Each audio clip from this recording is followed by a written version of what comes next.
Halo semuanya, kembali lagi dengan saya dalam sebuah cerita yang berjudul Mengharap Cinta Sang Suami, Bab 19. Selamat malam bidadariku, selamat mendengarkan. Menonton televisi dan bercengkrama sebelum tidur menjadi kebiasaan baru Rafizky dan Arumi. Kedua pasangan yang disatukan dalam ikatan halal itu tengah menikmati kebersamaan suami istri. Arumi yang berbaring di pangkuan Rafizky tak henti menatap wajah sang suami yang fokus memperhatikan permainan sepak bola. Gol!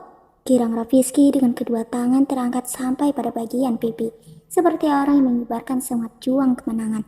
Senyum indah Arumi merekah tanpa beban. Tiada henti ucapan syukur ia lampungkan atas anugerah Allah yang indah dan begitu sempurna di pandangannya.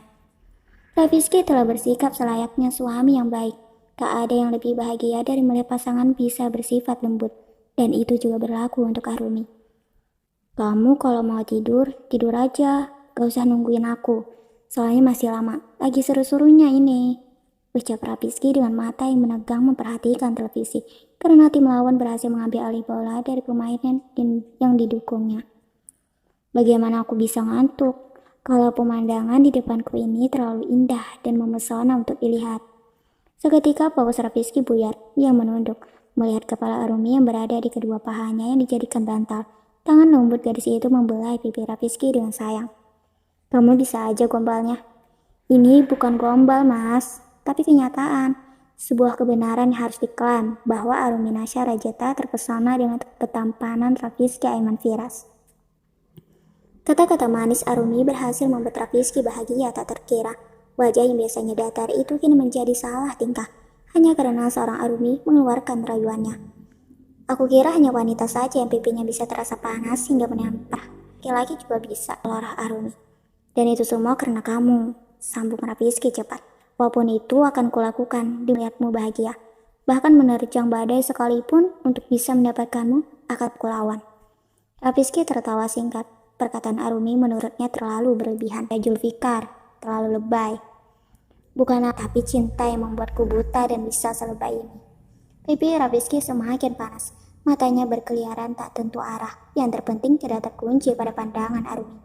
Sudah Arumi, ucap Rafizky mencoba menghentikan ocehan. Kenapa? Kamu malu digombalin istri? Skakmat. Rafizky semakin kehilangan kata-kata. Kalau suaminya tidak pandai merangkai kata, maka istrinya lah yang akan berinisiatif untuk menggombali. Biar kita semakin romantis kayak di film drakor. Arumi, tolong berhentilah. Pipimu membuktikan bahwa kamu sangat menyukainya. Jadi jangan mencoba mengelak. Aku akan tetap menjadi lentera yang akan menerangi kelamnya hidupmu dan kamu laksana pelangi yang memiliki banyak warna untuk mewarnai hariku. Rafizky sudah tak tahan lagi. Naluri kegengsiannya tak ingin diruntuhkan. Ia membekap mulut Arumi agar perempuan itu berhenti bicara yang membuatnya tersipu malu. Kalau kamu tidak bisa diam, maka bukan tanganku lagi yang akan membekapmu, tapi mulutku.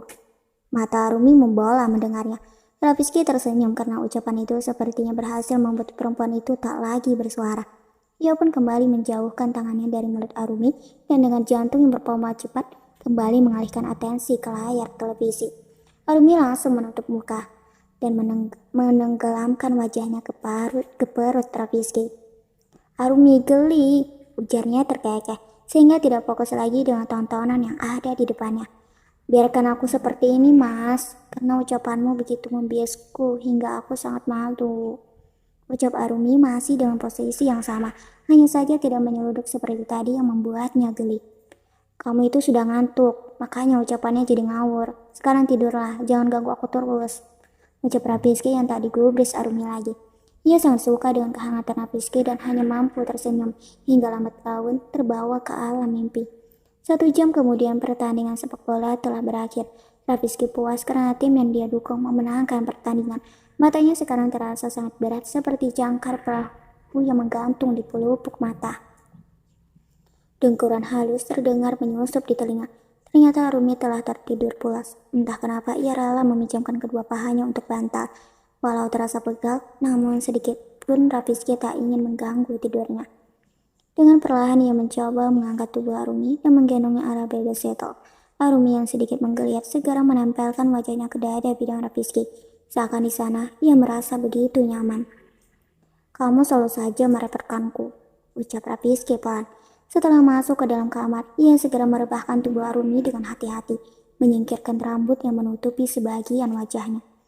Rafizky terus saja memandang wajah Arumi yang tertidur pulas. Dilihatnya dengan sedekat ini, Arumi begitu sangat cantik. Wajah putih bersih, bibir tipis, alis tebal yang nampak alami, dan hidung mancung bak perosotan. Begitu menawan dan menarik. Tidak, Rafizky segera menggeleng. Jangan sampai otaknya jadi ikutan ngawur seperti Arumi. Kepala itu tergerak untuk semakin mendekat dan mengajak puncak kepala Arumi dengan singkat. Selamat malam bidadariku, lirih Rafizky. Ia tersenyum sendiri dengan ucapan yang lolos begitu saja. Semakin larut malam, pikiran Rafizky semakin tidak karuan. Mungkin efek kurang tidur hingga dirinya jadi aneh.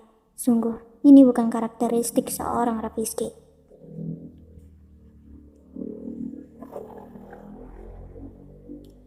Kakak yakin tidak mencintai Kak Faija lagi? Tanya Altan, adik Rafizky, sambil duduk di atas meja kerja kakaknya. Apaan sih? Gak jelas, gumam Askar, tetap fokus pada layar laptop. Altan yang baru pulang dari kampus lekas mampir di kantor sang kakak untuk merecokinya. Karena beberapa hari ini Altan disibukkan dengan tugas kuliah yang padat, sehingga tak ada waktu mengobrol santai dengan Askar. Dulu aja, kakak sampai galau waktu mereka Rafizky melamar Kak Faija di Pantai Ancol. Aku akui sih, memang sangat romantis. Tapi sayang, tidak sampai ke pelaminan, ucap Altan lagi. Dia masih ingat, dulu kakaknya itu dengan hati yang patah mendengarkan Rafizky bercerita tentang keinginan melamar Faija di Pantai Ancol.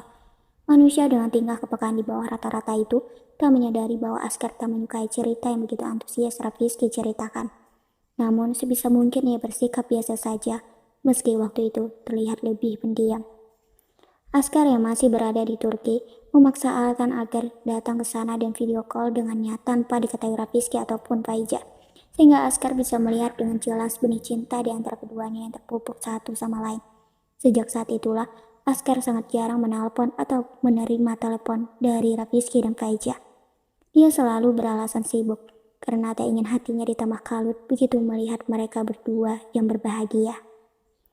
Sekarang kesempatan kakak untuk membuktikan bahwa kakak sangat mencintai Kak Faija. Ini saatnya untuk mengejar cintanya. Apa kakak menyerah begitu saja ketika kesempatan sudah ada di depan mata dan kakak tidak mau mencobanya? Untuk apa mencoba kalau Rafizky dan Faija masih saling mencintai? Kakak juga akan tetap kalah. Lebih baik mundur sebelum semakin sakit. Tatap Askar pada Altan. Dari manik kembarnya, Altan dapat menyimpulkan kalau Askar masih sangat mencintai Faija. Tapi Kak Rafizky sudah menikah. Ikatan suci pernikahan akan mengalahkan cinta yang tak berdasarkan kehalalan. Aku yakin, perlahan Kak Rafizky akan menghapus rasa cintanya kepada Kak Faija dan lebih memilih istrinya. Apa kakak tidak mau berjuang sekali lagi? Pengecut, kakak mengaku kalah sebelum berperang. Kalimat Altan begitu menampar Askar. Benar, kesempatan gemilang tidak boleh disia-siakan. Apa salahnya kembali berikhtiar? Biarkan hasil akhir Allah yang menentukan. Terima kasih, peluk Askar dan menupuk belakang Altan lembut. Perasaan lega kini dirasakan Altan. Semoga kakaknya bisa mendapatkan jodoh terbaik yang membawa kebahagiaan dunia dan akhirat. Sebagai adik kesayangan Askar, Altan tahu kakaknya terus saja memikirkan Faija. Ketika berkumpul bersama keluarga besar, sifat Askar tak seperti biasanya. Dan itulah kenapa Altan berusaha membantu kakaknya bangkit dari keterpurukan. Semangat kak,